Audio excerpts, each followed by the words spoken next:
प्रचोदन मतलब प्राणायाम से चित्त शुद्धि। जी, बाद में मन को स्थिर करते हैं, वो बताया है 35 से 39 तक। कौन से हैं 35 से 39 तक? विषय वृत्ति प्रवृत्ति रूपाना मनसा। क्या काम कर रहे हैं ये? स्थिर करने वाले हैं या निर्मल करने वाले हैं? स्थिर करने वाले हैं। बहुत बढ़िया, वेरी गुड। मतलब चीजें आपको समझ में आ रही हैं, बहुत बढ़िया। तो सभी का सबसे पहले तो स्वागत है आज की क्लास में योग दर्शन की।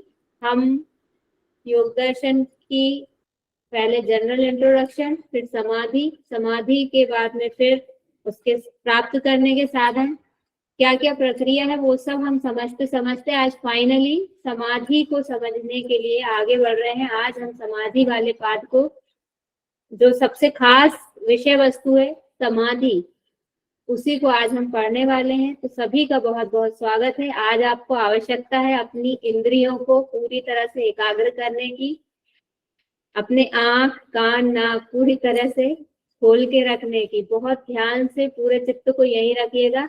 ऐसा ना हो कि शरीर यहाँ है और मन कहीं और चला गया है, तो समझ में नहीं आ पाएंगी चीजें। बहुत सावधानी पूर्वक सुननी पड़ेगी सारी चीजें, तब समझ में आएगी। हालांकि हम भूमिका बना चुके हैं, बहुत सारी चीजें स्पष्ट हैं, तो बहुत अधिक कठिनाई नहीं होना चाहिए, लेकिन फिर भी सावधानी पूर्वक आज के विषय को समझने का प्रयास करेंगे। तो YouTube पर भी सभी का बहुत बहुत स्वागत है, और हमारे जो लाइव क्लास है जितने भी लोग जुड़े हैं सभी का बहुत बहुत स्वागत है। शुरू करते हैं क्लास को। आज हम पढ़ेंगे हमारी सवितर्क समाधि, निर्वितर्क समाधि, सविचार और निर्विचार समाधि। ये सब क्या है ये पढ़ेंगे लेकिन लिंक बनाते हुए। हमने जहां छोड़ा था उसी के आगे कंटिन्यू करेंगे। अब हमको बार बार चीजें बदलना नहीं पड़ेंगी, थोड़ी सी मेहनत करके आज सब चीजों को एक जगह इकट्ठे करने की कोशिश की है, और ये भी समझाने में आपको सहायता होगी इससे। मतलब जो हम पढ़ने वाले हैं ना, उसको समझने में आज आपका ये पीपीटी बहुत हेल्प करेगा। पीपीटी में कैसे काम कर रहे हैं, कैसे करते हैं, इससे आपको बहुत चीजें आसानी से समझ में आएंगी। तो ये हमारा हमने 38 तक पढ़ लिया था। स्वप्न निद्रा ज्ञानालंबनम वा, मतलब स्वप्न का या निद्रा का जो ज्ञान है, उस ज्ञान का जो अवलंबन है, उससे हम अपने चित्त को स्थिर कर सकते हैं। अगर हमने कोई बहुत अच्छा स्वप्न देखा है तो हम उसी में स्थिर रहना चाहेंगे। हम सोचते हैं हम देखते रहे, करते रहे, बहुत अच्छा हमारा दिन जाएगा। हम बार बार पूरा दिन उसी के बारे में सोचते रहेंगे। जैसे हमने किसी अपने इष्ट का ध्यान कर, इष्ट के हमको आराध्य के अपने दर्शन हुए, तो हम पूरे समय उन्हीं का ध्यान करते रहेंगे, तो हमारा कहीं ना कहीं चित्त स्थिर है, बंधा हुआ है। और अगर हम कोई बुरा स्वप्न देख लेते हैं तो भी हमारा चित्त बन जाता है। हम पूरे दिन चिंता में रहते हैं, बंधे हुए तो रहते हैं लेकिन विचलित रहते हैं, चिंता में रहते हैं, शोक में रहते हैं। ये कैसा है? यहाँ पे भी क्लिष्ट और अक्लिष्ट वाली वृत्तियां काम कर रही हैं दोनों इसमें। तो स्थिर कौन करेगा? जब कोई अच्छी चीज हम स्वप्न में देखेंगे तब स्थिर तो होगा, दोनों से हो रहा है, लेकिन योग मार्ग में बढ़ाने के लिए स्थिर कौन सा माना जाएगा, मतलब अच्छा वाला कौन सा माना जाएगा? जो कोई सुखद हमको अनुभव हुआ है उस निद्रा में, उसको हम योग मार्ग में आगे बढ़ाने में सहायक मानेंगे। अब हमारा अगला है, इतने के बाद महर्षि पतंजलि बोलते हैं कि ये जितने भी तरीके हमने बताए हैं उसके अलावा, मतलब वो आपको नहीं समझ में आ रहे हैं तो आपकी जो इच्छा वो करो। कई बार हम किसी से कह देते हैं ना, कोई हमारी बात नहीं मानता है, सुनता है, तो हम बोल देते हैं जैसा आपको ठीक लगे वैसा कर लो। हम थोड़ा सा चिढ़ के गुस्से में बोल देते हैं, लेकिन महर्षि पतंजलि जी यहाँ उस वे में नहीं बोल रहे हैं।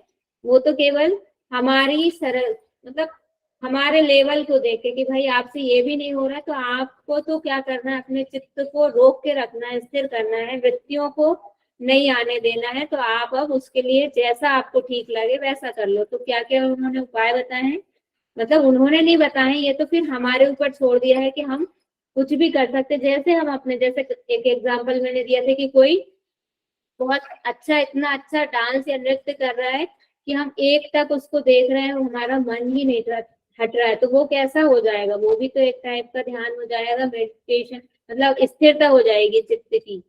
वो कैसी हो गई?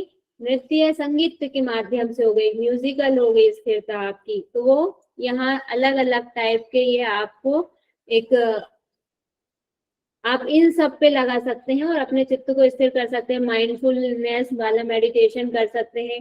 ब्रीथ वर्क मतलब श्वास प्रश्वास के गिनती के साथ श्वास ले रहे हैं और गिनती के साथ श्वास छोड़ रहे हैं, ये आप कर सकते हैं। आपका पूरा ध्यान कहाँ रहेगा? गिनती पे रहेगा, तो आपके दिमाग में कोई और चीज नहीं आ पाएगी।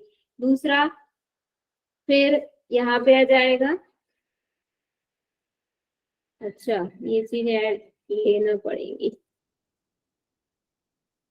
इसमें सुधार होने की आवश्यकता है और ज्यादा, कि मतलब बार बार इतना टाइम ना ले, ये चीज इतनी टेक्नोलॉजी आगे बढ़ रही है, थोड़ी सी और ऐसी बढ़ जाए। फिर ये ब्रीथ वर्क हो गया कि श्वास प्रश्वास पे हमने कंट्रोल करके चित्त को स्थिर, काउंटिंग पे हमारा पूरा फोकस है और कोई वृत्ति या विचार नहीं आ सकता। लविंग किड काइंडनेस मेडिटेशन और गाइडेड मेडिटेशन, मतलब जैसे कल आपने एक एग्जांपल दिया था, हम बोल रहे थे और आप वैसे वैसे करते चले जा रहे थे, मानसिक रूप से वैसा आप कर रहे थे, ये हो जाता है विजुअलाइजेशन मेडिटेशन। स्वरूप ध्यान इमेजिनेशन एक करवाया था कल आपको, गाइड, इसमें क्या होगा? इसमें सिर्फ गाइडेड कर रहे हैं, इसमें आपको इमेजिनेशन की आवश्यकता नहीं है। इमेजिनेशन नहीं हो रहा है कि कल्पना नहीं कर रहे हैं आप ऐसा ऐसा, लेकिन ये जो विजुअलाइजेशन है, ये विजुअलाइजेशन में क्या है? दोनों चीजें हैं, गाइडेड विजुअलाइजेशन मेडिटेशन। हमने कहा पैर देखो, आपने पैर देख लिए, उसके ऊपर आपने कपड़े पहना दिए, पायलें देख ली, तो ये कैसा हो गया? आप एक छवि बनाते जा रहे हैं, उसमें भी आपका चित्त स्थिर हो रहा है।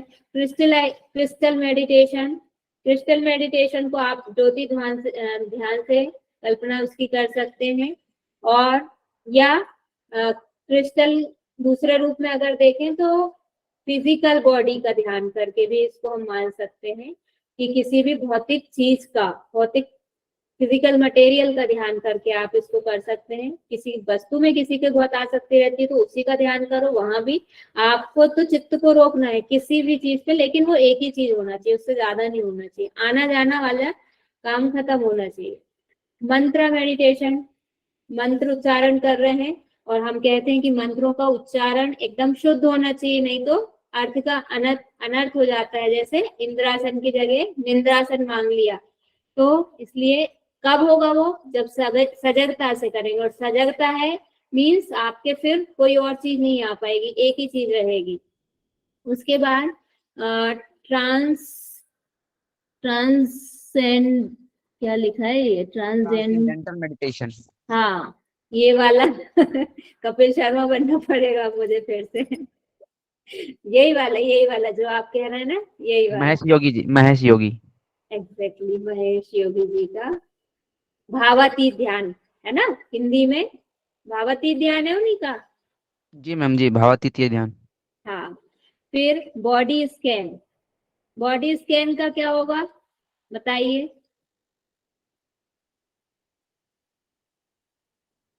नहीं पता? पढ़ के आइए। वॉकिंग मूवमेंट मेडिटेशन, कि हम चल रहे हैं, वहां पे भी कुछ ना कुछ हमने, या तो कानों में गाने लगा लिए, पूरा ध्यान हमारा कहाँ है? गाने पे है, या चल रहे हैं तो फिर हम मतलब अपने आप में खोए हुए हैं, बाहर की किसी और दूसरी चीज पे हमारा ध्यान नहीं है। तो किसी भी तरह से आपको इसमें से जो सबसे सरल लगता है उसी पे आप ध्यान लगा लीजिए, अपने चित्त को स्थिर कर लीजिए। अब चित्त की संबंध पिछले से अगले का क्या है? चित्त की स्थिरता के उपाय बतलाकर अब यह बताते हैं कि चित्त में जब स्थिर होने की योग्यता परिपक्व हो जाती है, उसकी स्थिति कैसे होती है? कि जब हम स्थिर करने लगे हैं, पूरी तरह से हमारा स्थिर होने की योग्यता हमें आ गई, कैपेबिलिटी आ गई है, तब उसके बाद की कंडीशन क्या होगी? परमाणु परम महत्त्वो अस्य वशीकारः। इसका अर्थ ये है कि जो सबसे छोटी यूनिट क्या होती है? एटम होती है। सबको पता है, सब स्कूल टाइम में पढ़ लेते हैं कि सबसे छोटी यूनिट क्या होती है? एटम या परमाणु होता है पूरे ब्रह्मांड में। एक एक परमाणु से परमाणु मिलके फिर अगली चीजें बनाते। जैसे हमारे शरीर में सबसे छोटी क्या होती है यूनिट? सेल। सेल होती है। और दो सेल आपस में मिलके, तीन सेल आपस में मिलके, चार सेल आपस में मिलके क्या बना लेती हैं? उत्तक। ऊतक बना टिश्यू। लेती हैं, टिश्यू बना लेती हैं। फिर उसके आगे वो टिश्यू दो तीन तीन चार चार टिश्यू मिलके क्या बना लेते हैं? अंग। अंग। अंग से अंग सिस्टम, ऑर्गन सिस्टम बन जाता है। ऑर्गन सिस्टम से क्या बन जाता है? पूरा धीरे धीरे बॉडी बन जाती है। तो ऐसे ही सबसे छोटी यूनिट जो थी उससे हमने चले और उससे हम उस छोटी यूनिट से लेके जो सबसे बड़ी यूनिट क्या हो गई? बॉडी हो गई। ये तो एक एग्जाम्पल की दृष्टि से, लेकिन पूरे ब्रह्मांड में देखें तो एक कण जो है परमाणु सबसे छोटा, और जो दुनिया की सबसे बड़ी चीज है, उन दोनों में जिसमें चाहे उसमें ध्यान कौन लगा सकता है? जिसका चित्त स्थिर होने लगा है, जिसमें चित्त को स्थिर करने की योग्यता जाती है। देखिए, सबसे छोटी चीजों से लेके जो बिल्कुल तीन होते हैं ना, इलेक्ट्रॉन, प्रोटॉन, न्यूट्रॉन। परमाणु के भी तीन अंग होते हैं। किसी भी परमाणु के भी तीन कण होते हैं, इलेक्ट्रॉन, प्रोटॉन और न्यूट्रॉन। इन तीन से मिलके बनता है कोई परमाणु। तो उसके बाद में उनसे मिलके सारी चीजें बनती हैं। तो मान लो ये सबसे छोटी चीज है, और सबसे बड़ी चीज क्या हो गई? ये पृथ्वी, ये यूनिवर्स पूरा, ये सारी चीजें, गैलेक्सी, ये सबसे बड़ी चीजें हो गई। तो यहाँ से लेके यहाँ तक का मतलब जिसमें चाहे, जब चाहे, जहां चाहे वहां, मैं यहाँ बैठी हूँ अभी, यहीं बैठे बैठे मैं गैलेक्सी को देख सकती हूँ, किसी भी गैलेक्सी को, अगर मेरा चित्त स्थिर है पूरी तरह से। तो ये यहाँ पे सूत्र का आशय है। क्लियर है? ये समझ में आ गया? आगे बढ़े। Yes ma'am. ठीक है।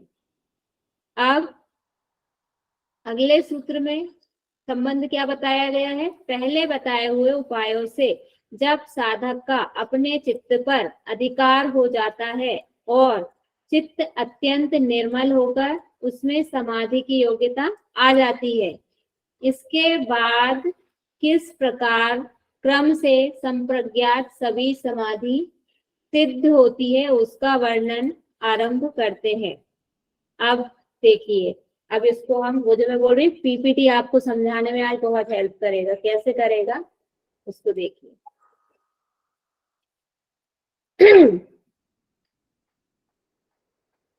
कहाँ हमारी चल रही है? ये वाला चल रहा है ना, इसी के आगे हम एक ब्लैंक स्लाइड लेते हैं। अब अभी हमारा चित्त क्या हो गया? ऐसा हो गया, ब्लैंक, एकदम निर्मल हो गया, इसमें कोई वृत्ति नहीं है। और अब इसमें क्या योग्यता होगी? जैसे हम कल एग्जांपल देख रहे थे, अभी दीपावली पे बहुत सफाई चल रही है सबके घर में, पूरा घर साफ कर लिया, अब खाली हो गया। खाली हो गया तभी तो कोई चीज हम ला पाएंगे, पहले से भरा है। मान लो ये वाला है, इस स्लाइड को देखें, ये पूरी भरी हुई है। अगर मैं इसमें एक शब्द भी लिखना चाहूँ तो मैं नहीं लिख पाऊंगी। क्यों नहीं लिख पाऊंगी? ये पूरा भरा हुआ, मतलब अगर लिखूंगी भी तो वो हौच पौच हो जाएगा, समझ में नहीं आएगा कुछ भी। या इसमें और भी इतना लिख दिया जाए कि 1 इंच भी, मतलब एक शब्द लिखने, एक अक्षर लिखने की भी अगर इसमें पूरी में जगह नहीं बचेगी, तो फिर यहाँ पे बिल्कुल भी जगह नहीं बच रही, तो मैं कहाँ से लिखूं? इसमें नहीं लिख पाऊंगी। तो ये क्या हो गया? ये चित्त वृत्तियां और मल इसमें भरे हुए हैं, तो यहाँ पे मैं कुछ भी नया लिख नहीं सकती हूँ, ऐड नहीं कर सकती हूँ। लेकिन जब वही निर्मल हो गया है, पूरे चित्त की वृत्तियां सब समाप्त हो गई हैं, एकदम निर्मल हो गया है, खाली स्थान हो गया है, तब ये वाली कंडीशन आ गई है। अब इसमें क्या करते हैं? जब कोई चीज खाली है तो कोई भी अच्छी चीज, हम अब घर में दीपावली की सफाई हो गई, कचरा पूरा बाहर फेंक दिया, अब हम जो भी लाएंगे वो सामान हम इसमें अपनी मर्जी से जहां चाहे वहां रख सकते हैं। या कोई हम बड़ी चीज लिया, कोई एक कमरा विशेष है, उसमें हमको कोई बड़ी चीज ऐसी रखना है जो पूरी फिट हो जाए इसमें। या नीचे बिछाने का आप कालीन समझ लीजिए, जो कारपेट आता है वो आपने उसी साइज का लेके आए, तो वो क्या होगा? पूरा इसमें पूरा एकदम फिट बैठ जाएगा। जैसे कि ये है, ये एक पिक्चर है। अब इस पिक्चर को हमने, ये देखिए छोटा कर देंगे तो इसके पीछे की चीजें नजर आने लगेंगी, लेकिन इसको पिक्चर को हमने पूरा इसके ऊपर क्या कर दिया है, ढक दिया, छा गया है। तो जो अच्छी चीज है, सात्विक वाली चीज है, जो हम ग्रहण कराना चाहते हैं, जो हमारे फायदे की, जो हमें हमारे स्वरूप का दर्शन करवाएगी, वो चीज हमने इस पे लाके छा दी है। तो इसको पूरा कवर कर लिया उसने। और समझे इसको आगे कैसे हो रहा है। ये जो है हमने एक पहले भी इसको देखा था, खरगोश वाली कहानी हमने समझी थी कि कुएं में खरगोश शेर को दिखा देता है कि तुम्हारे जैसा उसमें कोई और भी है। अगर इस कुएं में पानी गंदा होता, मैला होता, तो क्या ये देख पाता शेर अपने प्रतिबिंब को उसमें? संभव था ऐसा? बताइए। नो। नहीं था ना। कब देख पा रहा है? जब वो पानी एकदम स्वच्छ है। और इसके साथ साथ इस पानी के भीतर जो चीजें हैं, पानी जब स्वच्छ है, हम देखते हैं नर्मदा जी में एकदम ठहरा हुआ पानी जब रहता है, स्वच्छ रहता है, तो हमको उसके नीचे हम झांक के देखते हैं तो हमें मछलियां भी दिखाई देती हैं, कंकड़ भी दिखाई देते हैं, पत्थर भी दिखाई देते हैं, यानी उसके नीचे, पानी के नीचे भी जो जो चीजें हैं वो सब हमको स्पष्ट दिखाई देती हैं।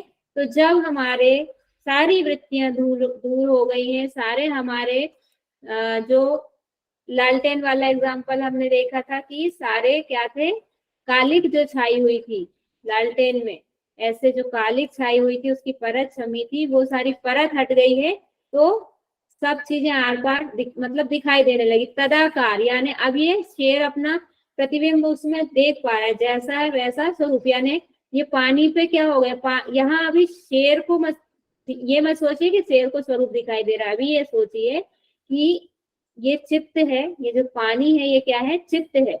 और इस चित्त के ऊपर जिस भी चीज को जो भी चीज आएगी उसमें वो कवर कर लेगी। यानी अब ये प्रतिबिंब शेर का आ रहा है, जितनी जगह में उतना पानी ने उसको कवर कर लिया। अब पानी का स्वरूप नहीं दिख रहा है, अब शेर का स्वरूप इसमें दिख रहा है। ऐसे ही एक स्फटिक मणि होती है, एक पत्थर होता है। रामायण जी में लिखा है जब सीता जी का हरण हो जाता है, तो जब उनकी खोज में निकलते हैं दोनों भाई राम लक्ष्मण जी, तो वो एक स्फटिक शिला पर बैठ जाते हैं। तो एक स्फटिक क्या होता है, ऐसा ही पारदर्शी एक पत्थर होता है, जो उसके ऊपर जो भी प्रकाश पड़ेगा वो उसी को ग्रहण कर लेगा, उसी के जैसा हो जाएगा। जो प्रतिबिंब उस पर पड़ेगा वो उसी के अनुसार हो जाएगा, उसी के अनुरूप हो जाएगा। तो ऐसा ही चित्त हमारा हो जाता है जब उसके सारे मल धुल जाते हैं। तो क्या होता है, उस पर जो भी स्वरूप, तो अब कौन से स्वरूप की बात होगी, अब यहाँ से सब हट गया, तो पुरुष को अपना ही प्रतिबिंब, मतलब पुरुष अपने आप को समझ जाएगा। इसके लिए अब हम कैसे समझे, सबसे पहले तो इस सूत्र को देखें। क्षीण वृत्तेरभिजात अभी क्षीण वृत्ते है आएगा यहाँ तक, क्षीण वृत्ते है, जहां रा लगा है वो ये होता है, ये जो होते हैं ना दो बिंदु, ये होता है रा, जब किसी के उसमें लगा रहता है। तो क्षीण वृत्ते है अभी, अब यहाँ पे आ पड़ेंगे, अभिजातस्येव मणे ग्रहीत ग्रहण ग्राहेशु तत्स्थत जनता समापत्ति ही। अब हमको समापत्ति के बारे में, हमने सिलेबस में देखा था ना, एक जगह आया था कि समापत्ति में और समाधि में क्या भेद है, तो वो भी हम आगे पढ़ेंगे। सबसे पहले इसको हम समझ लें क्या चीजें हैं, इसके टुकड़े हमको करना है। क्षीण वृत्ते रवि जाता से मणेर, तो मणि तो कौन सी हो गई, वही हो गई स्फटिक मणि, जो जल है, हमने देखा जो पानी है उसी को मणि समझिए, ये मणि हो गई। यानी हमारा चित्त जो है वो स्फटिक मणि के समान हो गया है, जिसपे किसी का भी स्वरूप आएगा वो उसी को ग्रहण कर लेगा। जैसे अभी स्लाइड से भी देखा कि स्लाइड पे जो भी चीज आएगी वो इसको पूरा कवर कर लेगी। ये तो खाली हो गई, किसी भी चीज में कोई चीज तभी आ सकेगी जब खाली हो गए। अब यहाँ पे क्या क्या चीजें हैं, ग्रहित है एक ग्रहण है और एक ग्राहेशु है, इन तीनों को समझेंगे अब हम। ग्रहित क्या क्या हो गए, ग्रहण क्या हो गया और ग्राहेशु क्या हो गया, इनको अलग अलग हम देखेंगे। 3 ग्राह है यहाँ पे। क्या है? सबसे पहला इसके अर्थ वाले उसमें स्लाइड में से देखते हैं। देखिए यहाँ इन्होंने बोला है ग्रहीता किसको बोला है? पुरुष। और ग्रहण किसको बोला है? अंतःकरण और इंद्रियां। और पंच ग्राह्य किसको बोला है? पंचभूत और विषयों को। अब जो आप ऐसे इसको समझिए, क्या बोला है? ग्रहीता किसको बोला है? पुरुष को बोला है। पुरुष सबसे पहले आया, ग्रहीता, उसके बाद अहंकार और इंद्रिय, अंतःकरण और इंद्रियां। अंतःकरण में आ जाता है, अंतःकरण में मन बुद्धि चित्त अहंकार। हाँ, मन बुद्धि चित्त और अहंकार। तो यहाँ पे इसके साथ में कौन सी आ गई? इंद्रियां भी आ गई। चित्रकारी इतने अच्छे से नहीं हो पा रही। 2 चीजें आ गई। और फिर यहाँ पे क्या आ जाएगा? तन्मात्राएं। कौन आ रहे हैं? पंचभूत और विषय। पंचभूत और विषय, मतलब वही तन्मात्राएं। पंचभूत और विषय यानी तन्मात्राएं।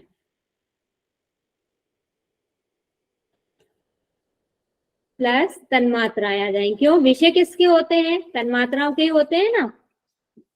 मतलब भूतों के विषय यानी जो जिसका जो काम है, जो जिसका स्वभाव है, वही तन्मात्रा में आता है। अब इसको ऐसे समझिए, हमने डायग्राम से भी समझी थी ये चीजें कि ये जिससे जिसकी उत्पत्ति हुई वो तो क्या हो जाता है? उसका कार्य हो गया। मतलब जैसे बुद्धि से अहंकार की उत्पत्ति हुई, सत्व से अहंकार की उत्पत्ति हुई, ये हमने पढ़ा था। तो ये अहंकार इसका कार्य हो गया। और ये अहंकार, बुद्धि जो है वो अहंकार का सूक्ष्म विषय हो गया। कैसे समझेंगे इसको? ये जो है इसका कार्य है, अहंकार बुद्धि का कार्य है या सत्व का कार्य है। और जो अहंकार का सूक्ष्म विषय वो कौन है? बुद्धि है। ऐसे जो जिसके ऊपर, अगर देखिए डायग्राम में समझ में आएगी ज्यादा अच्छे से चीजें। कहाँ गया डायग्राम? ऐड तो किया था मैंने।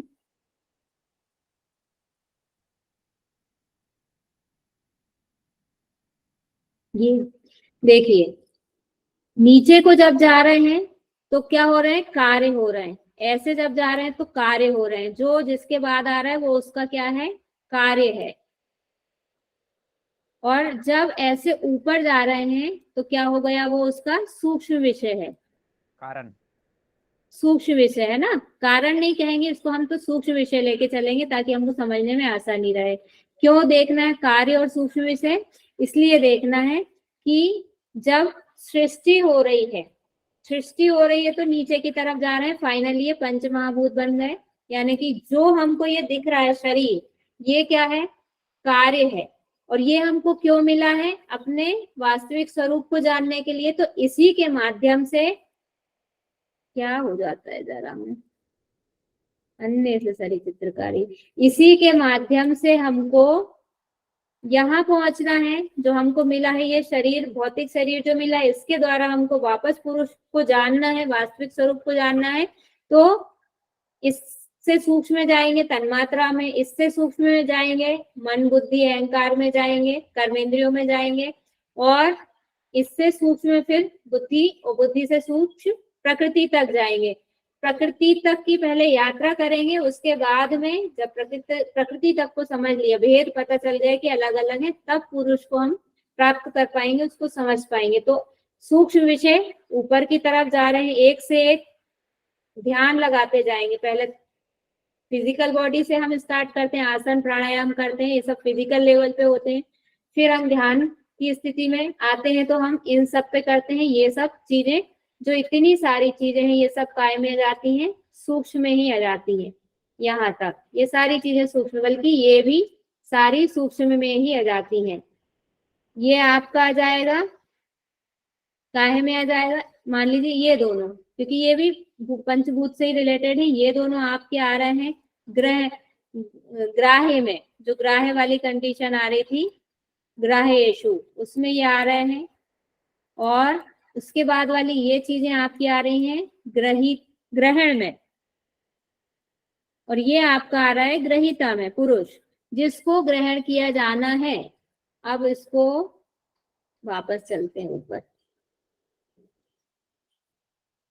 ये जिसको ग्रहण किया जाना है वो पुरुष है, जिसको प्राप्त करना है देखना है किसके माध्यम से, कौन ग्रहण कर रहा है, ये साधन है। साधन कौन सा हो गया हमारे, ये जो फिजिकल बॉडी मिली है साधन है, पंचमहाभूत और तन्मात्रा उनके विषय से। हमने देखा ना कि दिव्य ज्योतियां जो विषयवती प्रवृत्ति है उसमें क्या होता है, दिव्य अनुभूतियां हमको, हमारे जो सेंस ऑर्गन्स है उनको सामान्य ज्ञान से छोड़ के हमको जब दिव्य ज्ञान होने लगता है तभी तो हम आगे बढ़ पाएंगे। तो ये पंचभूत और तन्मात्राएं ये फिजिकल बॉडी का हम यूज करके यानी इनका साधन के रूप में हम इस्तेमाल करके कहाँ पहुंच रहे हैं, इसमें ग्रहण हो रही है चीजें इंद्रियों के माध्यम से, अहंकार बुद्धि में ग्रहण हो रही है। और कौन प्राप्त हो रहा है, मतलब किसको ग्रहण किया जा रहा है, इसको ग्रहण कर रहे हैं, ये साधन है, इसके द्वारा इसमें इसको ग्रहण कर रहे हैं। समझ में आ रही चीज कि पंच तत्व और तन्मात्राओं के द्वारा बुद्धि अहंकार में पुरुष को ग्रहण कर रही है। ये लाइन नोट कर लीजिए, आपको हमेशा कभी भी कंफ्यूजन नहीं होगा, समझने में हमेशा याद रहेगी। ऐसे लिख लीजिए इसको कि जो पंच महाभूत है या तन्मात्रा है उनके द्वारा बुद्धि में या चित्त में पुरुष को ग्रहण किया जाना, यही जो 40 नंबर का सूत्र है उसका सार है। समझ में आई चीज, किसी को इसमें कोई दिक्कत है? मैम एक बार और बोल दीजिए। हाँ, पंचभूत, पंचमहाभूत और तन्मात्राओं यानी कि उनके विषयों के द्वारा, ये साधन है, ब्रैकेट में इनको साधन लिख लीजिए, पंचमहाभूत और उनके विषय या तन्मात्राओं जो कि साधन है के द्वारा बुद्धि या अंतःकरण में या चित्त में पुरुष को प्राप्त कर लेना, जान लेना ही जो 40 नंबर का सूत्र है उसका सार है। ऐसे ही लिख लीजिए आप अपने समझने के लिए। नोट कर लिया सभी ने?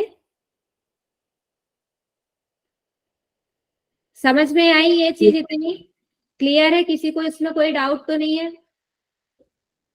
मैम सिर्फ बुद्धि और चित्त आएगा ना? नहीं, पूरा अंतःकरण, आप तो उसमें इंद्रियां भी शामिल है, ये पूरा जो बताया था ना, देखिए डायग्राम में।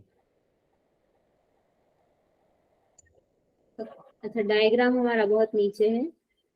ये इसमें ये जो चीजें हैं नीचे वाली, एरो दिख रहा है ना माउस का, ये नीचे वाली चीजें हैं, ये काय में साधन में आ जाएंगी।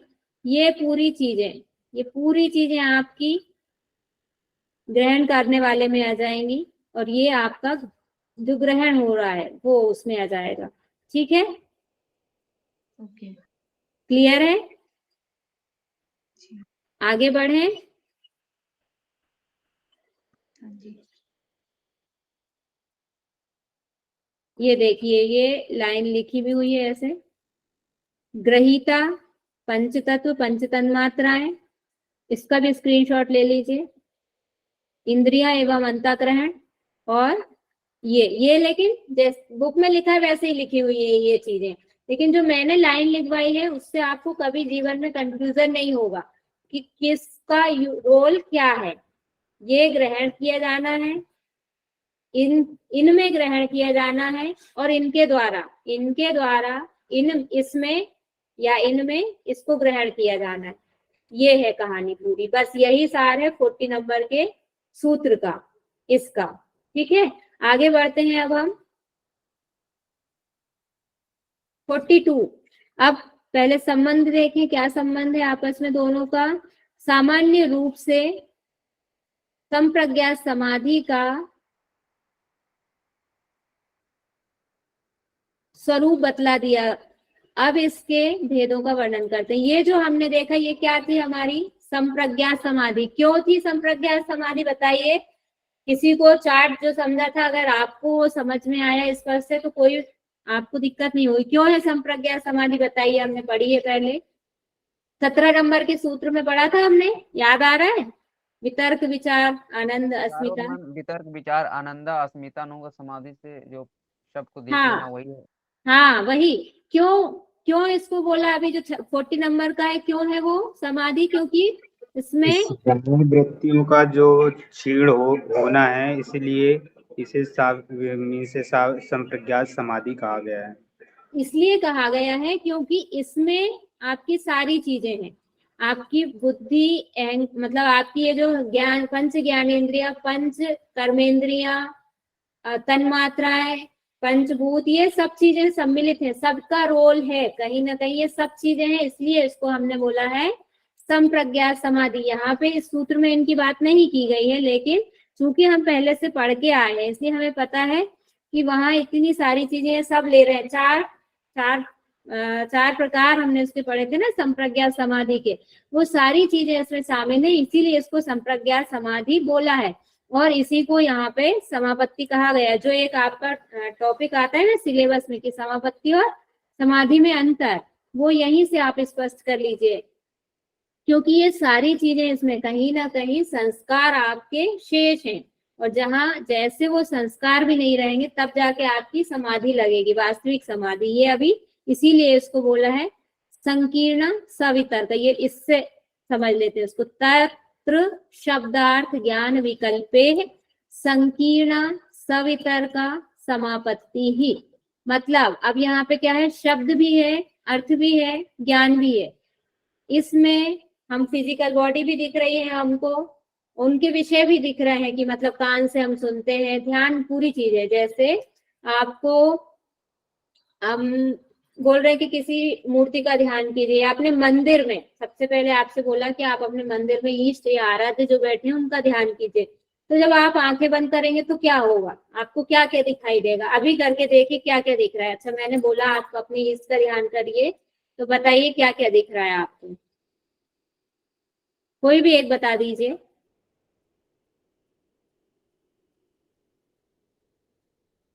बताइए। देखिए, ध्यान का मतलब ये होता है मैम, जो मीन्स है जिस चीज का हम ध्यान करेंगे उससे यदि देखने की ये कोशिश नहीं करेंगे पूछ रहे, तो वही अभी ये चीज नहीं पूछ दिखेगी। रहे, ये नहीं पूछ रही हूँ मैं, ये पूछ रहे हैं आंख बंद करिए, आपको क्या दिखाई दे रहा है? आपसे बोला आपने ईस्ट का ध्यान करिए, तो आपने आंख बंद करी, क्या क्या आपको दिखा वो बताइए। अभी ये डिपेंड करता है ना, ईस्ट को किस रूप में देखना चाह रहे हैं। ईस्ट को हमने देखा तो नहीं, अपने रूप में देखना चाह रहे हैं या किस रूप में देखना, वो क्या डिपेंड देखा करता है ना। आपने? तो आंख बंद करी, सबसे पहले आपको क्या दिखाई दिया वो बताइए। इष्ट मैम उनका स्वरूप दिखा। स्वरूप दिखा, क्या दिखा स्वरूप? उनका फेस दिखाई दिया। मैम फेस, सिर्फ अकेला फेस दिखाई दिया या आसपास आपको पूरा मंदिर दिखाई दिया? या उन्होंने हार पहना है, उनके हाथ दिखाई, उनके हाथों में ये कुछ उन्होंने पकड़ा है, आशीर्वाद मुद्रा में हाथ, ये सारी चीजों पे ध्यान गया आपका, या सिर्फ फेस दिखाई दिया? क्या हुआ बताइए। सिर्फ मुझे फेस ही भी दिखाई दिया मैम, फेस मतलब ही दिखाई दिया, मतलब आपकी समाधि बहुत उच्च लेवल की हो गई है। देखिए, मतलब अगर मैंने बोला है कि अपने इसका ध्यान कीजिए, तो अगर आपको उसके साथ में पूरा मंदिर दिखाई दे रहा है, फिर मंदिर को देखने के बाद आप अंदर पहुंचे, मंदिर में आपको फिर फोटो दिखाई दिया या मूर्ति है अगर कोई वो दिखाई दी, उसके साथ आपको बहुत सारी और भी चीजें दिखाई दे रही कि इनकी आंखें इतनी सुंदर है, इनके हाथ, ये सब चीजें अगर दिखाई दे रही हैं, मतलब आपको सब चीजें दिख रही हैं। और अभी आपका शब्द भी है कि भगवान दिख रहा है, इसको देखें, गाय से, जैसे गाय बोला मैंने, तो गाय अगर कहा आपको, तो आपकी गाय की एक पिक्चर आपके माइंड में आ जाएगी, क्योंकि गाय हम बचपन से देखते आ रहे हैं। लेकिन यहाँ पे साथ में उसका पूरा गाय शब्द भी है, गाय का अर्थ भी है कि गाय के आंख, कान, नाक, पैर, दो मतलब एक पूंछ होती है, 4 पैर होते हैं, वो गाय का है, जो हम ऐसे लिखते थे काऊ का ऐसे, वो पूरा आपको याद आ जाएगा। लेकिन जब अगर गाय मतलब, और इसी में ज्ञान भी हो जाएगा कि हाँ गाय होती है, गाय को हम गौ माता बोलते हैं, उसमें समस्त देवी देवताओं का वास होता है, ये सारी चीजें हैं। तब क्या है, सवितर्क है, बहुत सारी चीजें हैं तो सवितर्क है।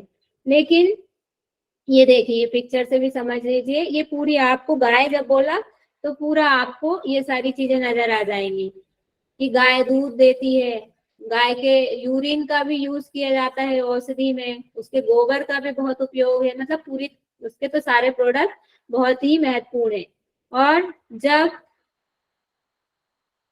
अब अगली क्या है, स्मृति परिशुद्धो स्वरूप शून्यवार्थ मात्र निर्भाषा निर्वितर्का। जब सिर्फ क्या रह जाएगा, ध्येय मात्र रह जाएगा कि उसका जो गाय का जो अर्थ है बस वही रह जाएगा, और उसकी कोई मतलब दूसरी बाकी फिजिकल चीजें हमको एकदम नहीं आएगी। जैसे ही बोला गाय, तो गाय से हमको क्या आ जाएगा, वही कि भाई गौ माता जी में क्या होते हैं, सारे देवी देवताओं का वास होता है, वो सारी चीजें हमारी इसमें मतलब एकदम डायरेक्ट हमको स्वरूप भी दिख जाएगा, और उनकी जो अर्थ होता है जो एकदम पिक्चर बन जाती है, बस वही हमारे अंतःकरण में आ जाएगी, समझ जाएंगे। अलग से नहीं बताना पड़ेगा किसी को कि गाय के 4 पैर होते हैं, ये होते हैं, डायरेक्ट हमको पता है, तो वही छवि हमारे चित्त में बन जाएगी। अर्थ केवल मात्र रह जाता है, नाम और शब्द अर्थ मैम इसमें ज्ञान सिर्फ मालूम होता है या शब्द अर्थ भी रहता है? इसमें लिखा है ना, अर्थ निर्भाषा, केवल ध्येय मात्र के स्वरूप को, स्वरूप अकेला रह जाता है, बाकी नाम नहीं रह जाएगा और अर्थ भी नहीं रह जाएगा, स्वरूप अकेला यानी ज्ञान अकेला रह जाएगा बस। उसी को निर्वितर्क, जैसे वो हमने बताया था ना, मैं तो हर जगह वही लेके सबसे सरल एग्जांपल सबसे अच्छा वही लगता है कि टिकट लेना है, तब तक दिमाग में है टिकट लेना है लेना है लेना है, जैसे ट्रेन में बैठ गए, सिर्फ अब ट्रेन में बैठना, मतलब उसके बाद ट्रेन टिकट ले लिया, फिर ट्रेन में बैठना है, ट्रेन में बैठ गए तो ट्रेन में बैठने वाली भी चीज छूट गई, तो वो हमको अब ट्रेन में हम बैठ गए, अब यही याद है कि हम ट्रेन में बैठे हैं एकदम से, तो ये सारी पीछे की चीजें छूटती चली जाती हैं एक एक करके। इसको थोड़ा सा पढ़ लेते हैं, यहाँ से भी और समझ में आ जाएगा। ग्राह्य यानी मन और इंद्रियों द्वारा ग्रहण करने में आने वाले पदार्थ 2 प्रकार के होते हैं, एक तो स्थूल और एक सूक्ष्म। स्थूल जो अभी बताया ना आपको कि नीचे आ रहे हैं तो स्थूल होते जा रहे हैं, ऊपर जा रहे हैं तो सूक्ष्म होते जा रहे हैं।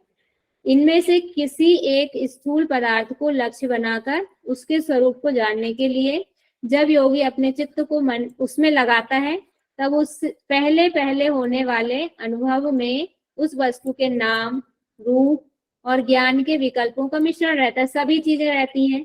उसके बाद स्वरूप के साथ साथ उसके नाम और प्रतीति की भी चित्त में स्फुरना रहती है। अतः इस समाधि को सवितर्क समाधि कहते हैं। इसी का दूसरा नाम सविकल्प योग भी है। इसी को, और ये क्या है, संप्रज्ञात में ही आ रही है, सवितर्क, सविकल्प, सविचार, ये सब उसमें आ रही है। निर्विकल्प और निर्विचार भी सभी समाधि में ही आ रही है, ये चारों। समझ में आ गया ये वाला? मैम ये लाइन फिर से रिपीट कीजिए, किसमें क्या? सवितर्क, सविचार, निर्वितर्क और निर्विचार, ये चारों सभी समाधि में ही है। ठीक है, जी आगे बढ़े। समझ में आया या नहीं है? आगे बढ़े या नहीं जैसे बताइए। मैम यहाँ पर थोड़ा डाउट है। जैसे आपने हम्म। बताया था मैम, जैसे कि तत्र शब्दार्थ जिसमें बता रहे श्लोक संख्या 42 में, जिसमें शब्द 42। अर्थ और ज्ञान का तीनों को जानना होता है, तो इसमें हम सवितर्क बोलेंगे।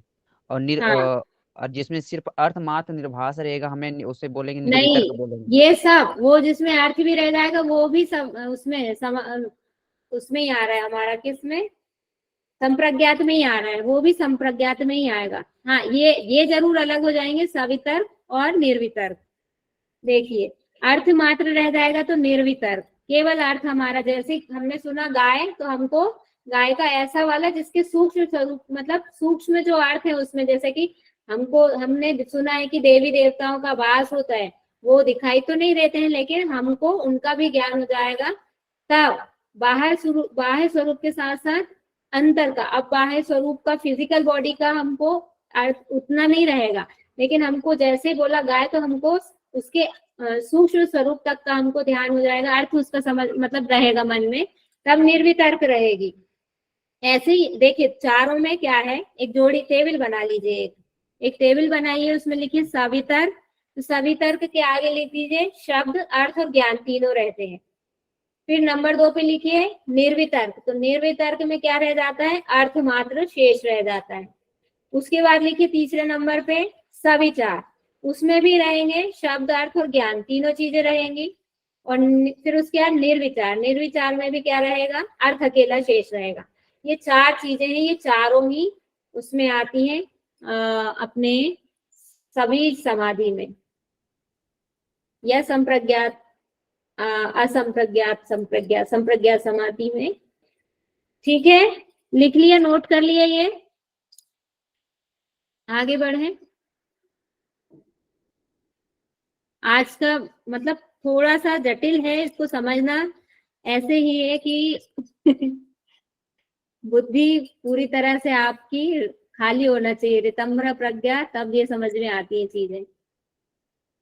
बताइए आया या नहीं समझ में, फिर जी कुछ मैम, और प्रयास। मैम हरिओम मैम, निर्बीज को ही निर्वितर्क बोलेंगे क्या मैम? नहीं, ओके मैम। निर्बीज अलग है। जब ये सारी चीजें मतलब अर्थ भी नहीं रहेगा, कुछ नहीं रहेगा, निर्बीज, निर्बीज का मतलब होता है, एक हमारी खाली स्लाइड का ये है निर्बीज, कुछ भी नहीं रहेगा इसमें। निर्बीज मतलब कुछ नहीं। ये जो हमको चित्र दिख रहा है शेर वाला, यहाँ तक भी क्या है, अभी इसमें हमको ये दिख रहा है कि एक हमने सात्विक वृत्ति धारण कर ली, कि हमने अच्छी वाली चीज जैसे कि हम मंत्र कोई लेके चल रहा है, अपने चित्त को स्थिर करने के लिए हम मंत्र साधन का यूज कर रहे हैं। मंत्र, हम पूरा ध्यान हमारा मंत्र पे है, मंत्र के द्वारा हम अपने स्वरूप को जानने के लिए आगे बढ़ रहे हैं। अब धीरे धीरे धीरे धीरे हम जिस साधन को लेके चले थे, यानी मंत्र साधना का भी हमको ध्यान नहीं रहेगा। हम उच्चारण कर रहे हैं भले मानसिक रूप से, लेकिन हमें पता नहीं चलेगा कि हम मंत्र पढ़ रहे हैं, हमें सिर्फ वो स्वरूप दिखाई देगा। ये जो हम पढ़ते हैं ना, ध्याता ध्याय, एक ध्येय है, एक ध्येय है, एक ध्याता है, और एक क्या है, ध्यान है। तीन चीजें होती हैं। ध्यान, ये तीन चीजें हैं।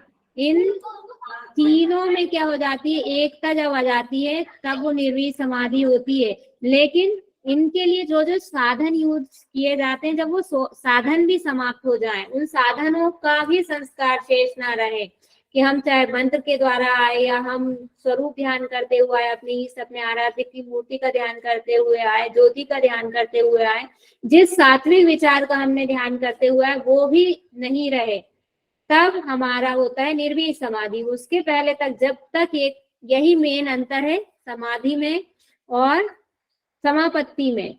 समापत्ति मतलब सभी समाधि या संप्रज्ञा समाधि या अपर वैराग्य, वो तभी तक है जब तक संस्कार शेष है। यही मेन अंतर है दोनों में।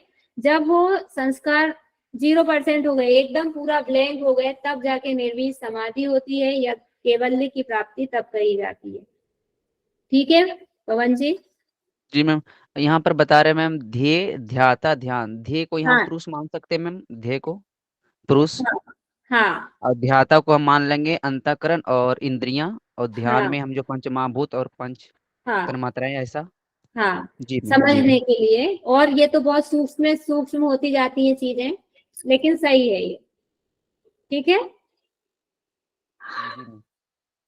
अब हमारा ये भी हम देख चुके हैं, सब एक दूसरे से जुड़े हुए हैं ये सारे सूत्र, कि केवल ध्येय मात्र के स्वरूप को प्रत्यक्ष करने वाली जो चित्त की स्थिति हो जाती है, वही क्या है, निर्वितर्क है। अब इससे अगले से क्या संबंध है, इस प्रकार स्थूल ध्येय पदार्थों में होने वाली संप्रज्ञात समाधि का भेद बतलाकर सूक्ष्म ध्येय में होने वाली संप्रज्ञात समाधि के भेद बतलाते हैं। अभी ये सब जो जिसमें क्या लिखा था, सा लगा हुआ है, वो सब कैसी थी, स्थूल पदार्थों में, स्थूल में थी। और अब सूक्ष्म में तो वो सब क्या हो जाएगी, निर्विचार और निर्वितर्क हो जाएगी। सॉरी, सविचारा और निर्विचारा, वो सवितर्क और निर्वितर्क, और ये सविचारा और निर्विचारा, लेकिन हैं चारों किसी में, सभी समाधि में ही है। एत एव सविचारा निर्विचारा च सूक्ष्म विषया व्याख्याता। ये सूक्ष्म विषय, जैसा कि बोला कि हमें दिखाई नहीं देते हैं, हम मानते, हमने सुना है आप्त ग्रंथों से, आगम प्रमाण से, कि गौ माता जी में समस्त 33 करोड़ देवी देवताओं का वास होता है। तो इनका भी हमको ज्ञान हो जाता है, कैसे, सभी समाधि के माध्यम से। अब जब हमारी सभी समाधि की स्थिति आ गई कि हम सूक्ष्म ध्येयों में, पदार्थों में हमारा चित्त स्थिर होने लगा, उसको हम जानने लगे, तो क्या स्थिति हो जाती है उसको देखते हैं। सूक्ष्म विषयत्वम च लिंग पर्यवासना, मतलब सूक्ष्म विषय कहाँ से कहाँ तक है, वही डायग्राम में बताया था ना आपको, ऐसे एरो बना के यहाँ नीचे से लेके जा रहे हैं। सूक्ष्म विषय आलिंग पर्यवासनम मीन्स जो पृथ्वी का सूक्ष्म विषय गंध तन्मात्रा है, जल का रस तन्मात्रा है, एक के बाद एक, जीरो से लेके, यानी ये हमारा फिजिकल पूरी बॉडी बन गई पृथ्वी तत्व। पृथ्वी तत्व से लेके ऊपर की तरफ हम बढ़ रहे हैं, तो प्रकृति तक, लिंग, लिंग मतलब वही प्रकृति के लिए उसमें बोला है, वहां तक के जो है प्रकृति तक के सारे पदार्थ, ये लिखा है प्रकृति पर्यंत, लिंग मतलब प्रकृति पर्यंत भी सूक्ष्म पदार्थों को लक्ष्य बनाकर उसमें की हुई समाधि को सविचार और निर्विचार समाधि के अंतर्गत समझना चाहिए। ये हम ऐसे जब बढ़ेंगे ऊपर की तरफ, उसकी बात है कि नीचे से ऊपर तक जब जा रहे हैं, वो समाधि किस में आएगी, सविचार और निर्विचार समाधि में आएगी। ये डायग्राम हमने समझ लिया है सारा, ऐसे हम जा रहे हैं ऊपर की तरफ। यहाँ से सबका एक एक क्या है, विषय है, पृथ्वी का क्या है, गंध है, ऐसे ही सबका है। तो जो जिस का मतलब जिस में जा रहा है, जल मतलब एक से एक सूक्ष्म विषय, पृथ्वी के बाद जल है तो पृथ्वी का सूक्ष्म विषय क्या है, जल हो जाएगा। और अगर कार्य की बात करें तो जल का कार्य क्या है, पृथ्वी है। नीचे की तरफ आएंगे तो कार्य, ऊपर की तरफ जाएंगे तो क्या हो जाएगा, सूक्ष्म विषय होंगे। तो हम नीचे से ऊपर की तरफ ध्यान लगाते जाते हैं और ये सूक्ष्म विषय कहला रहे हैं। कहाँ तक है, यहाँ तक है, एकदम पृथ्वी से लेके यहाँ तक है, ठीक है। इसके बाद ता एव सबीज समाधि ही, जो हमने पढ़ी ये सारी कैसे हैं, 45वें तक, 41 से लेके 45 तक। इस चीज को भी याद रखिएगा, ऐसा क्वेश्चन भी आ सकता है कि सभी समाधि कहाँ से कहाँ तक है, 41 से लेके 45 तक। कौन सी वाली समाधि है, संप्रज्ञात समाधि। अब उनको, उन सब प्रकार की समाधियों का से सहेतुक दूसरा नाम बतलाते हैं, उसी का नाम क्या है, सभी समाधि। सभी समाधि बिल्कुल वैसे समझिए कि किसी जमीन में कोई बीज पड़ गया, आपने इतना सारा पूरा कर लिया, सारे साधन से अपने सारे संस्कारों को, संस्कार नहीं सॉरी, सारे आपने वृत्तियों को क्षीण कर दिया, आप स्फटिक मणि के समान हो गए, लेकिन फिर भी जो संस्कार होते हैं वो शेष रह जाते हैं। जैसे हमने लॉकडाउन का एग्जाम्पल देखा था कि क्वारंटाइन में एक बैरियर लगा है, उसके इधर वाले इधर नहीं जा सकते, इधर वाले इधर नहीं जा सकते, सब अपनी अपनी जगह पे रहेंगे। तो जो इधर है, मान लीजिए कोई मकान क्वारंटाइन कर दिया है, तो उसी को समझिए कि उसमें कोई आ जा नहीं सकता, वहां पे केवल परिवार के लोग हैं। वो परिवार के लोग क्या हैं, आपके संस्कार हैं, जो कारण शरीर निर्मित करते हैं कि आपने कोई इच्छा कर ली थी, कोई काम ऐसा कर लिया, मतलब जितनी भी आपकी इच्छाएं हैं ना जो पूरी नहीं हुई हैं, वो सब आपके संस्कार में आती हैं। ये समझ लीजिए कि मुझे ऐसा करना है, मुझे ऐसा, मैं ऐसा कर लूं, किसी कारण से हो नहीं पाया, वो सब आपका भावी जीवन निर्मित करेंगे। जो कर लिया है उनका तो आपको फल मिल जाएगा, उनके फल के लिए भी आपको भावी जीवन लेना पड़ेगा, लेकिन उससे बड़ा कारण ये होता है अगले जन्म का, जो आपने इच्छाएं करी और जो इच्छाएं परिणित नहीं हो पाई, उसके लिए आपको कारण शरीर जो निर्मित हो रहा है कि अब आपको किसके रूप में जन्म लेना है, वही संस्कार जब तक शेष हैं तब तक आपकी सभी समाधि है। बीज मतलब कोई बीज या चिड़िया ने खाया कोई दाना, किसी वजह से उसका जो अंकुरण वाला पार्ट है वो पूरा खत्म नहीं हुआ, उसने, चिड़िया ने कहीं जाके उसको छोड़ दिया, बीज को मिट्टी में, वो ऐसी जगह पड़ गया। तो अभी तो मान लीजिए वैसा वाला सीजन नहीं है कि बारिश हो मतलब उग जाए वो वाला, लेकिन समय के साथ जब ऐसा खेती करने वाला टाइम आएगा या फिर ऐसा वर्षा हो गई, अपने आप वो मिट्टी में दब गया, उसमें पानी पड़ गया, तो उससे क्या होगा, भी पौधा उत्पन्न हो जाएगा। तो फिर से मतलब कहीं अगर संस्कार शेष रह गए हैं तो फिर से जन्म लेना पड़ेगा। जब देश काल और परिस्थिति वैसे अनुकूल हो जाएंगे।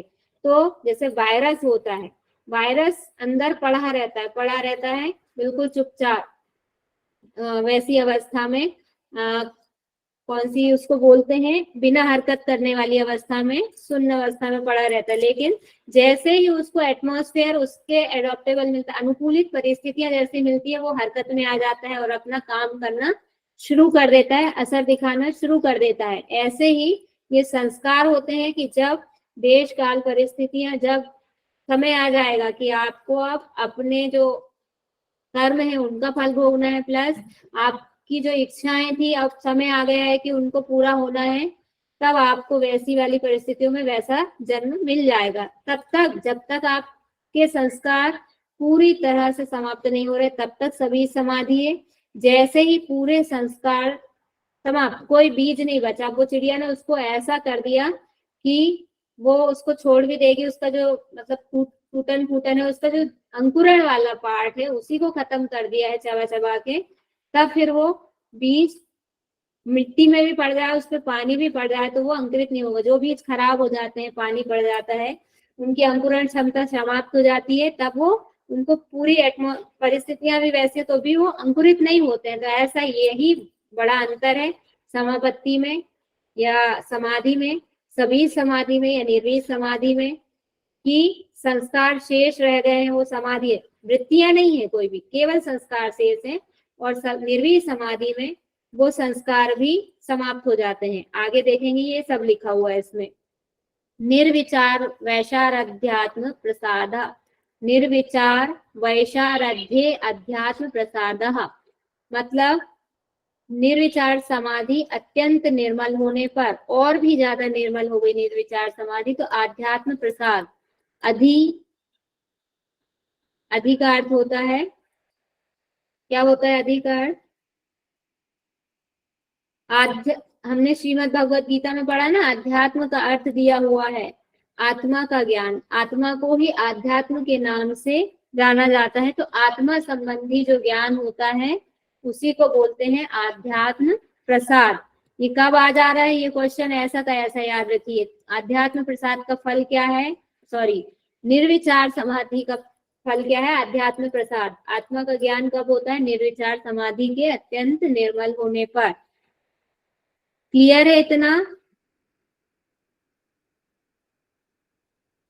आगे बढ़े। रितंबरा तत्र प्रज्ञा, रितंबरा मतलब खाली समझ लीजिए यहाँ पे, और तत्र प्रज्ञा, प्रज्ञा मीन्स बुद्धि। तो बुद्धि कैसी हो जा रही है? बिल्कुल ऐसी हो जा रही है कि जिसमें कौन सा वाला ज्ञान करेगा? जो वस्तु का वास्तविक स्वरूप। अब वो जो एक पिक्चर आपको दिखाया था छोटे बच्चे का, उस पिक्चर को याद कीजिए। सारी वृत्तियां हट गई, सारे बादल, सारी धूल छट गई, और यहाँ पे बालक अपना एकदम स्पष्ट जैसा है वैसा अपने आप को वो देख रहा है ऊपर से। ऐसे ये मिरर है, इस मिरर में वो अपने स्वरूप को एकदम ऐसा का वैसा देख पा रहा है। एक फोटो देखा था हमने, बिल्कुल वही वाली कंडीशन कहाँ किसकी वजह से होगी? रितंभरा प्रज्ञा से। बुद्धि एकदम शुद्ध पवित्र इतने उच्च स्तर वाली हो गई है कि वह स्पष्ट अपना, सारी धूल हट गई है, सारा मैल हट गया है, सारी कालिक हट गई है, बहुत अच्छे से अपने स्वरूप को देख पा रहा है। उसी को रितंभरा प्रज्ञा बोला है। यह है उस अवस्था में योग की बुद्धि वस्तु के सत्य यानी कि वास्तविक या असली स्वरूप को ग्रहण करने वाली होती है। उसमें संशय और भ्रम का लेश भी नहीं रहता है। आगे ये एकदम बहुत उच्च कोटि की बुद्धि हो जाती है। श्रुतानुमान प्रज्ञाभ्यामन्य विषय विशेष अर्थत्वात्। यहाँ पे क्या हो रहा है कि जो हमने सुने, श्रुत अनुमान, यहाँ पे प्रमाण की बात आ रही है। जो हम प्रमाण सबसे पहले सुने थे हमने, प्रमाण वृत्ति हमने सुना है, और हमने ऐसे ही सुना है या हमने अपने अनुमान से होने वाली बुद्धि की अपेक्षा अन्य विशेष बुद्धि का विषय भिन्न है। मतलब जो वेद शास्त्र से और जो हमारे आप्त ग्रंथ हैं, आप्त पुरुष के वचन है, यानी शब्द प्रमाण से, कुल मिला के यहाँ पे शब्द प्रमाण और अनुमान प्रमाण की बात हो रही है। उनसे भी साधारण ज्ञान होता है क्योंकि हमने सुना है, सिर्फ अनुभूत तो नहीं किया है, इसलिए वो प्रत्यक्ष में बदला नहीं है।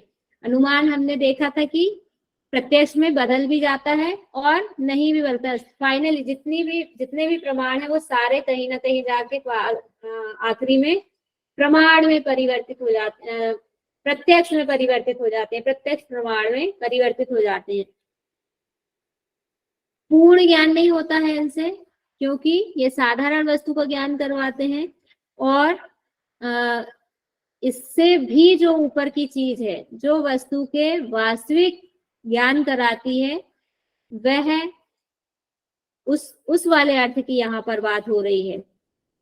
जो कौन से वाले?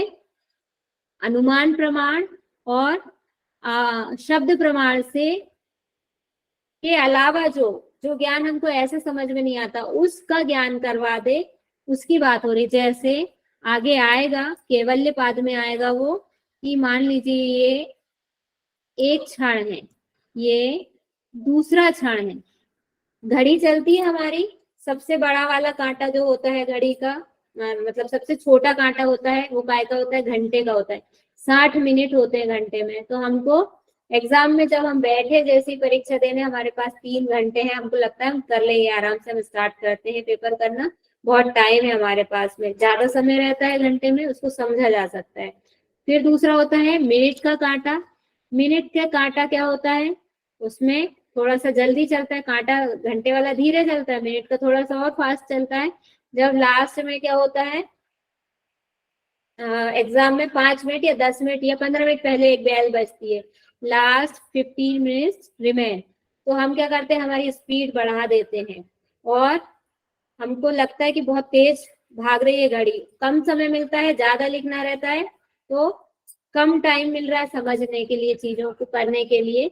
और उससे भी फास्ट भागता है सेकंड का कांटा, बहुत तेज होता है, 1 सेकंड से दूसरे सेकंड में जाना, तो और भी कम टाइम, यानी जब एकदम आखिरी का लास्ट मिनट बचा है, वो कैसे चला जाएगा पता नहीं चलेगा, उससे भी छोटा होता है। ये तो हमको घड़ी में दिख रही है चीजें, सेकंड और ये, लेकिन पल और भी छोटे होते हैं, पल या क्षण जिसको बोलते हैं, उसका हमें ऐसे पता ही नहीं चलता है, वो इतने सूक्ष्म होते हैं। सेकंड के भी उससे होते हैं ना, 1 सेकंड से दूसरे सेकंड में, यानी सेकंड का 100वां हिस्सा हम समझ लें, तो वो कितने। लेकिन जो बुद्धि ऐसे शब्द से और अनुमान से इस क्षण और इस क्षण के बीच के अंतर को नहीं समझा जा सकता, लेकिन जो इस क्षण और इस क्षण के बीच का गैप भी जान जाए, वही क्या है? विशेष अर्थ वाली बुद्धि है, रितंबरा बुद्धि है वही। ठीक है, आशा है समझ पाए होंगे इस चीज को। समझ में आया? बताइए एक बार कोई। Yes ma'am. ठीक है। तज्जहा इस संस्कार शेषो अन्य अरे गलत ही पढ़ दिया पूरा। तज्जहा संस्कारो अन्य संस्कार प्रतिबंधिनी, वो मुझे 17 नंबर का सूत्र याद आ रहा था इसके, तो वो पढ़ाना। तो यहाँ पे क्या हो रहा है, जो हमने बताया था ना आपको कि किसी सात्विक वृत्ति को हम लेके चले, कोई किसी बस में हम बैठ के जा रहे हैं, ट्रेन में बैठ के जा रहे हैं अपनी यात्रा पे, वही सबसे पहले ट्रेन का टिकट लेना है, ये दिमाग में है, ट्रेन का स्टेशन पहुंचना है, सबसे पहले तो स्टेशन पहुंचना है, स्टेशन पहुंच गए, स्टेशन पहुंचने वाला विचार छूट गया, टिकट लेना है, ये है, सब चीजें हैं अभी। टिकट सबसे पहले स्टेशन पहुंचना है, फिर उसके बाद में टिकट लेना है, फिर उसके बाद में ट्रेन में बैठना है, ट्रेन में बैठना है, फिर ट्रेन में अपनी सीट ढूंढना है, जगह ढूंढना है, ये सारे विचार एक साथ है पहले तो, जब तक घर से नहीं निकले हैं। और टिकट ट्रेन में बैठ गए, अपनी जगह पे बैठ गए, फिर हमको अपने गंतव्य पर पहुंचना है, ट्रेन से उतरना है, ये सारी चीजें हैं पहले। फिर जब स्टेशन पहुंच गए, स्टेशन पहुंचने वाला विचार छूट गया, ट्रेन टिकट ले लिया, टिकट लेने वाला विचार छूट गया, टिकट लेने के बाद ट्रेन में बैठ गए तो बैठने वाला विचार छूट गया, अब टिकट सीट ढूंढ ली अपनी, तो वो वाला विचार छूट गया। अब बैठे हुए हैं, बस इंतजार कर रहे हैं कि हमारा स्टेशन आए, हमारा जो जगह है वो आए, हम वहां पे उतर जाएं। जैसे ही वो आया, उसको हम उतर गए तो वो भी छूट गया। मतलब अब हमारे दिमाग से हमको पूरी प्रोसेस ही हट गई कि हमको जाना था, ये पूरा इतना करना था, पहुंच गए हम फाइनली। तो जो पहुंच गए वही पहुंच गए, क्या है, पुरुष का हमने स्वरूप तो जान लिया, कैवल्य की हमको प्राप्त हो गई, यानी सब कुछ खत्म हो गया, एकदम ही जीरो वाली कंडीशन जो आ गई, कुछ नहीं बचा। तो क्या हो गया, हमारा जो हम जिस बस में ट्रेन में जा रहे थे वो भी हमारा छूट गया। तो यही हमारा क्या है फाइनली, तस्यापि निरोधे सर्व निरोधान निर्वी समाधि। यही क्या है, जब हमारा वो विचार भी छूट गया तो यही हमारी क्या है, सभी निर्वी समाधि है।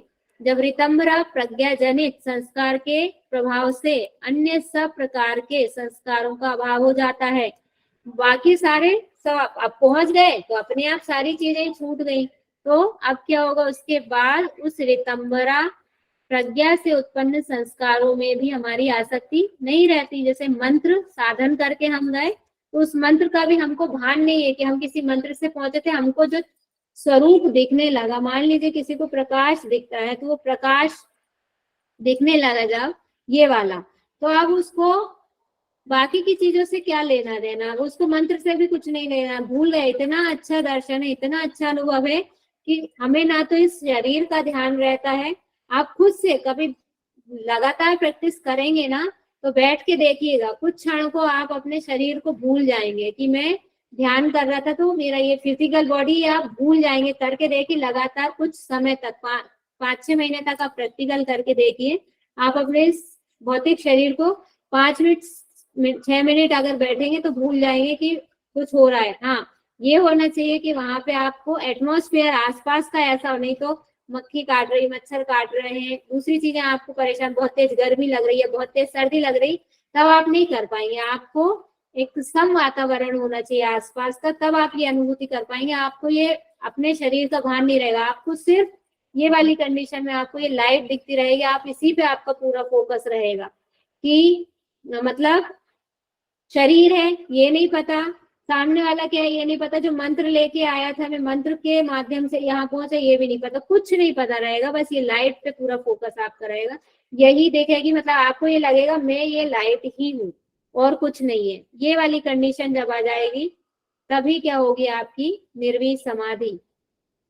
तो ये हमारे निर्वी समाधि हो गई है। मतलब आज हमारा इस प्रकार से समाधि पाठ जो है वो संपन्न हो गया। हमने इसमें देखिए, अब एक बार और आपको कोई संशय ना रहे, ताकि कि हमारा जो हम लेके चले थे वो चीजें हमने पूरी पढ़ ली हैं या नहीं पढ़ी हैं। ये हमारा समाधि पाठ था, हमको ये पढ़ने थे, इसमें सारी चीजें ये हमने पढ़ ली हैं। एक बार उस पर डिस्कस कर लें सारी चीजें, तो हमारा समाधि पाठ जो है वो पूरा हो जाएगा। देखिए, योग का अर्थ और महत्व पढ़ लिया, चित्त की पूर्ण एकाग्र अवस्था, योग दर्शन के अकॉर्डिंग है हमारी ये सारी चीजें। हम भगवत गीता और उन सबको हमने कुछ नहीं लिया, नहीं तो होता ये है क्योंकि हमारे साथ साथ सारी चीजें चल रहे हैं और उसे हम पढ़ चुके हैं, इसलिए हमने यहाँ योग दर्शन के हिसाब से ही लिया है कि चित्त की पूर्ण एकाग्र अवस्था, उच्च एकाग्र अवस्था ही क्या है, समाधि है। चित्त की अवधारणा क्या है, सत्व रज और तमस जनित मन बुद्धि अहंकार या अंतःकरण चतुष्क ही चित्त है। चित्त की भूमिया मूल, क्षिप्त, विक्षिप्त, एकाग्र और निरुद्ध है। चित्त की वृत्तियां क्या है, प्रमाण, विपर्य, विकल्प, निद्रा और स्मृति, ये 5 वृत्तियां हैं। अभ्यास और वैराग्य, जो यत्न किया जाता है काय के लिए, स्वरूप दर्शन के लिए, कैवल्य प्राप्ति के लिए, समाधि के लिए या योग के लिए, जो एफर्ट लगाए जाते हैं वही अभ्यास है। और जो अपने अभ्यास के माध्यम से जो चित्त की दूसरी चीजों से अटैचमेंट की जगह डिटैचमेंट हो जाता है, वही क्या है, वैराग्य है। ये दोनों चीजें हमने पढ़ ली। भव प्रत्यय क्या है, हम भव प्रत्यय का संबंध पुनर्जन्म से है। जहां जिस लेवल पे छूटे थे वहीं से हमको आगे बढ़ना है। कुछ लोगों की एकदम इस लेवल पे पहुंच गए थे कि बस अगला जन्म मिलेगा और समाधि हो जाएगी। 3 तीन चीजें हमने इसमें पढ़ी थी, तीन तरह से समाधि या योग को प्राप्त करने का पढ़ा था। एक भाव प्रत्यय, प्रकृति एक विजय। लेना, और तीसरा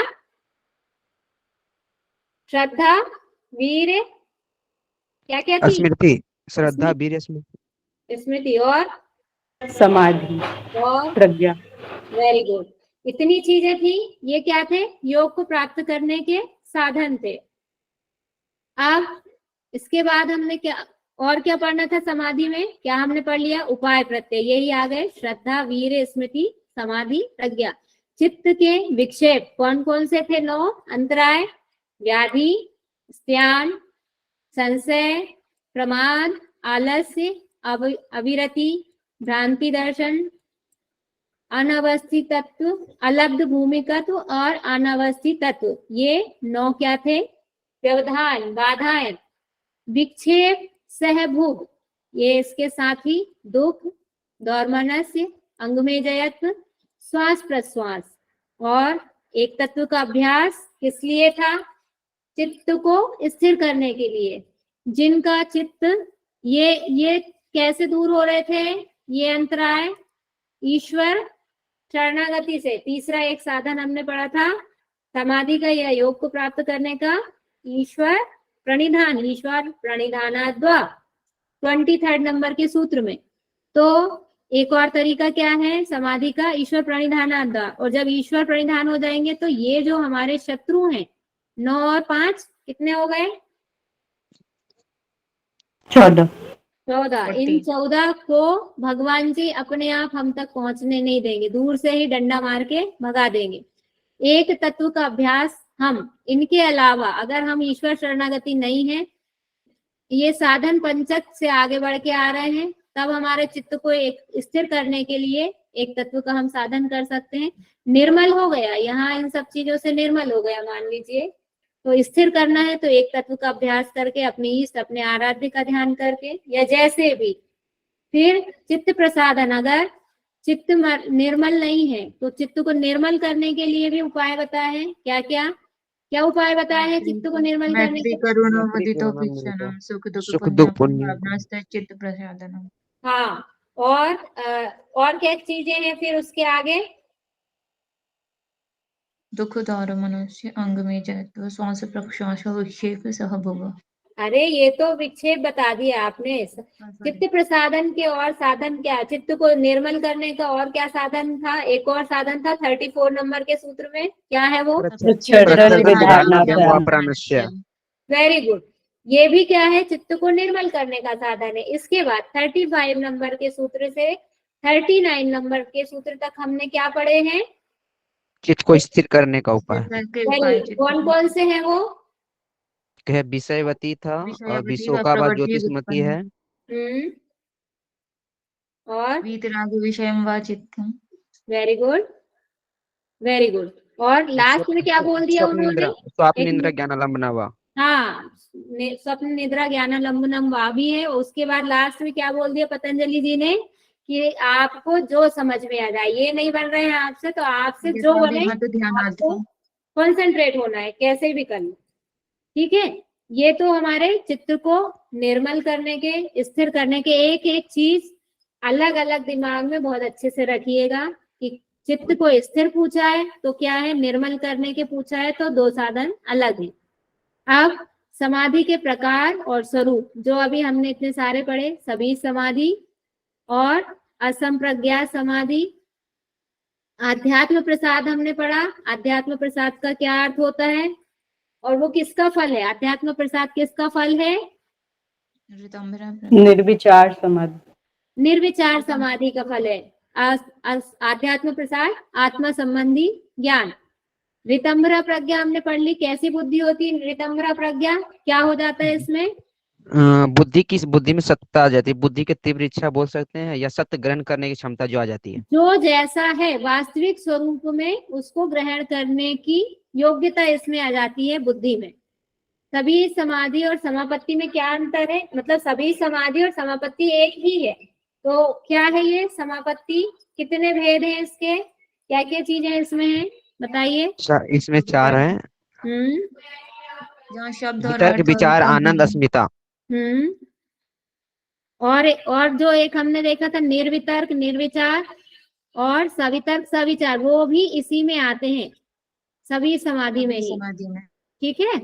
निर्बीज समाधि की क्या विशेषता है और दोनों में अंतर क्या है? ये जो समापत्ति और समाधि के भेद, समाधि से आशय आप इससे लगाइए निर्बीज समाधि से, और समापत्ति से आशय आप लगाइए इससे सभी समाधि से। अब क्या अंतर है दोनों में ये बताइए। अभी पढ़ा हमने जहाँ पर सभी में शब्द अर्थ मतलब और कि ज्ञान होता है वहां पर होता है सभी समाधि, और जहाँ पर नहीं होता है वहां होता है निर्बीज समाधि। आप बताइए पवन जी। जी मैम, आपने बताया था कि इसमें है कि संप्रज्ञात समाधि में जैसे सवितर्क निर्वितर्क, ये जो 4 प्रकार जो समाधि है, इसमें शब्द अर्थ का जो ज्ञान होता है यहाँ तक शब्द अर्थ तक रहती है, लेकिन निर्बीज में हम जानेंगे तो अर्थ उसमें अर्थ का भान होता है, मतलब अर्थ मात्र निर्भाषम जो अभी बताया स्पष्ट उसमें नहीं हुआ, अभी स्पष्ट नहीं हुआ है। और निर्बीज में कोई बीज नहीं रहती, शेष नहीं रहती, सब सवीज में रहती है, कोई बस बीज यही ऐसे चीज बता। याद रखिए, अगर भेद पूछ रहे हैं तो ये याद रखिए, एक में संस्कार शेष रहते हैं, एक में कोई संस्कार नहीं रहता है।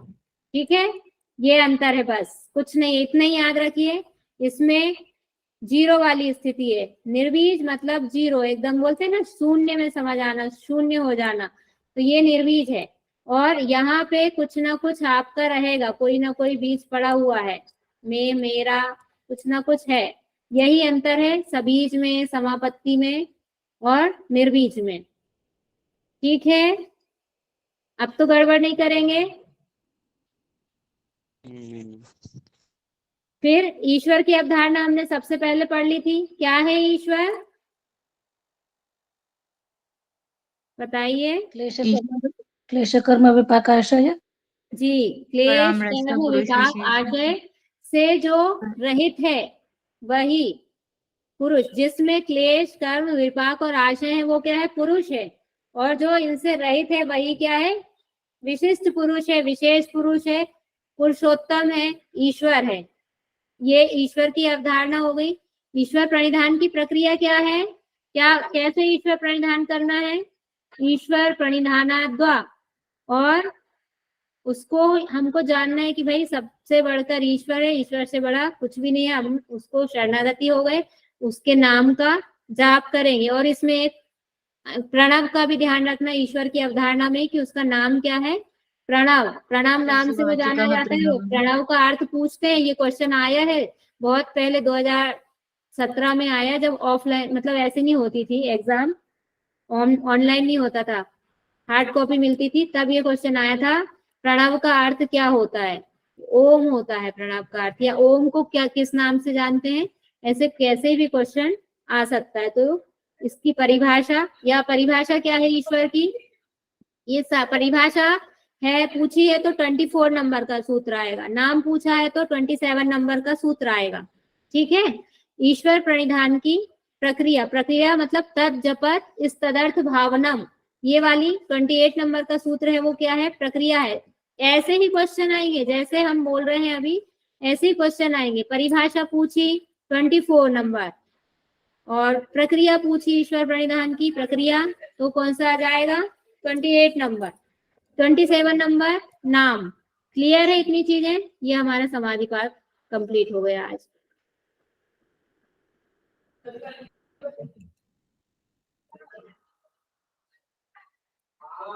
क्लियर है?